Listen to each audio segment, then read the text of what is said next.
سوال: غدود کھانا کیسا؟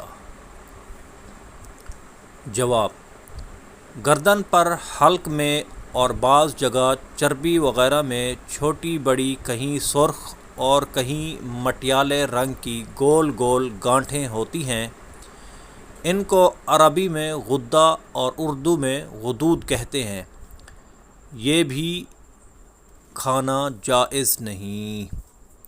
پکانے سے پہلے ڈھونڈ کر نکال دیجیے۔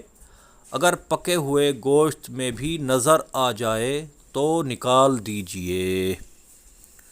صلو علی الحبیب صلی اللہ تعالی علی محمد صلی اللہ علیہ وآلہ وسلم۔